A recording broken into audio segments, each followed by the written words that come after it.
नमस्कार दोस्तों, स्वागत है आपका super hit Sumit YouTube channel में। कैसे हो दोस्तों आप लोग? उम्मीद करता हूँ आप लोग सभी अच्छे रहे। दोस्तों, एक गांव में एक व्यापारी रहते थे। उनके 3 बेटे थे, रामू, श्यामू और राहुल। तीनों में से राहुल सबसे छोटा बेटा था, लेकिन वो बहुत ही शरारती था। वो घर का कोई भी काम नहीं करता था और बाकी के उनके 2 बेटे वो लोग बहुत ही अच्छे थे। वो लोग घर के सभी काम करते थे, सब काम में वो लोग निपुण थे। तो धीरे धीरे तीनों बेटे बड़े होते गए, लेकिन रामू और श्यामू तो अपने अपने पढ़ाई पूरी करके कुछ न कुछ काम पर लग गए। लेकिन ये जो छोटा बेटा राहुल था, ये अभी भी बिल्कुल वैसा ही था।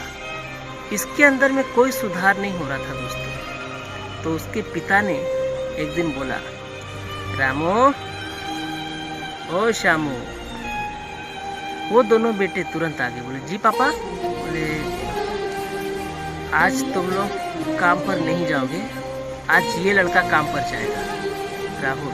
तो राहुल बोलता है, अरे पापा, लेकिन हम कैसे काम पर जा सकते हैं? तो उसका पापा बोलता है, क्यों नहीं जा सकते हो? क्यों नहीं जा सकते हो? खाली बैठ के खाओगे? हाँ, काम धंधा करने जब टाइम आता है तो तुमको अथी पलंग और बिस्तर याद आता है। चलो काम करने जाओ। राहुल को काम करने की इच्छा तो नहीं थी, फिर भी अपने पिताजी के लिए उनको काम करने जाना पड़ा। उसके बाद काम करने के बाद राहुल घर आता है और बोलता है, तब कितना पैसा लाया? अरे पिताजी, पैसा तो लाया था, 100 रुपया मिला था, लेकिन दोस्त लोग के साथ पार्टी कर लिए पिताजी। बोलता है, इन नालायक को कुछ समझ में आता है? एक दिन काम करने किया, वो भी जब पैसा मिला तो अपना दोस्त लोग के साथ पार्टी कर लिया। और मेरा ये दोनों बेटा देखो, रामू और श्यामू, रोज काम करके लाता है, पैसा लाता है, घर में पैसा देता है, अपना भी देखो जिंदगी कैसे सेट कर लिया है। अरे एकदम नालायक है, एकदम नालायक है ये लड़का। कुछ नहीं कर सकेगा, कुछ नहीं होगा इससे। तो राहुल को काफी डांट पड़ी। उसके बाद उसके पिताजी वहां से चले गए। राहुल को इन सब बातों पर ज़्यादा कोई असर भी नहीं पड़ा। उसके बाद क्या हुआ, एक दिन अचानक से राहुल के पिताजी की तबीयत खराब हो गई। तो उस टाइम उसके दोनों बेटे घर पे नहीं थे, लेकिन राहुल सो रहा था। तो राहुल की मम्मी आई और बोली, अरे बेटा देखो, तुम्हारे पिताजी की तबीयत अचानक से खराब हो गई है, जल्दी आओ जल्दी आओ।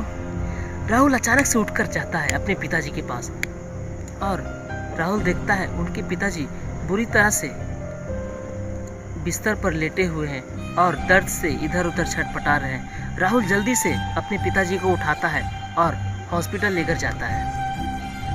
हॉस्पिटल में डॉक्टर चेकअप करने के बाद राहुल को बोलता है कि देखिए, आपकी पिताजी की एक किडनी डैमेज हो गई है। आप लोग जल्द से जल्द एक किडनी की व्यवस्था कीजिए। आप में से अगर कोई किडनी डोनेट करना चाहे तो कर सकता है। तो राहुल ने अपने दोनों भाई को बुलाया, रामू और श्यामू। तो सब मिलकर डिस्कशन करने लगा कि किडनी कौन देगा। तो पहले उसकी माँ बोली, अरे रामू बेटा, तुम्हारे पिताजी तुम्हें बचपन से कितने लाड प्यार से पाला है ना, तो तू एक किडनी दे दे अपने पिताजी को। तेरे वजह से तुम्हारे पिताजी एक नया जीवन पा सकेंगे। लेकिन रामू बोला, अरे मम्मी कैसी बात करती हो? मेरी तो अभी पूरी लाइफ पड़ी हुई है, मेरी तो अभी शादी भी होने बाकी है। मैं अपना किडनी अगर दे दिया तो बाकी की लाइफ में कैसे बिताऊंगा?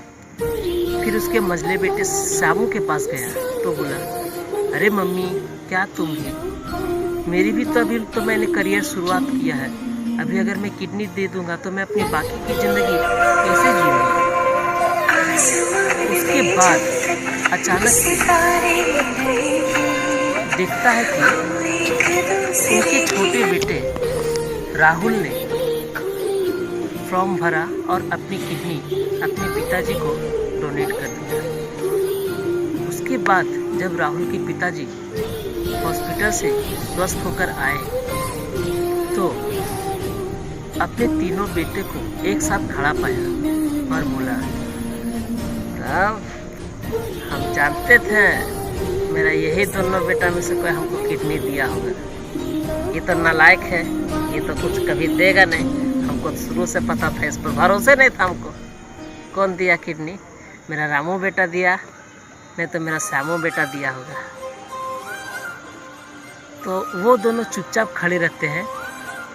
इतने में राहुल की माँ वहाँ पर आती है और बोलती है, जी आप ना चुप रहो, आपको तो कुछ पता भी नहीं है। पता है ये दोनों ने अपनी अपनी किडनी नहीं दी, आपको तो किडनी आपके इसी नालायक बेटे राहुल ने दिया है। उसके बाद राहुल के पिता ने राहुल को पास बुलाया और गले लगाया और बोला कि आज हम पूरा गर्व का साथ कहते हैं कि हमको गर्व है कि मेरा पास ये ऐसा नालायक बेटा है और हमको ज़िंदगी भर मेरा ये नालायक बेटा ही देखेगा। और बोलकर राहुल को गले लगा दिया। तो दोस्तों, ये स्टोरी आपको कैसी लगी हमें ज़रूर बताइएगा। इस स्टोरी से यही सीख मिलती है कि अपने पिताजी के प्यारे तो सभी होते हैं और माँ बाप सबके लिए एक जैसा ही बर्ताव करते हैं, लेकिन वही बच्चा जब बड़ा होता है तो फिर वो लोग क्यों अपनी जिम्मेदारी से पीछे हटते हैं। तो दोस्तों, हमको, आपको, हम सबको ये निर्णय लेना है कि हमें बड़े होकर अपने माँ बाप को हमेशा सपोर्ट करना है, चाहे परिस्थिति कैसी भी हो, लेकिन माँ बाप को हमेशा सपोर्ट करना चाहिए। यही बोलकर आज मैं आपसे विदा लेता हूँ। नमस्कार। मैं कल फिर हाजिर होऊंगा एक और नई कहानी लेकर। ये कहानी आपको कैसी लगी आप हमें ज़रूर बताना। Thank you friends, thank you very much.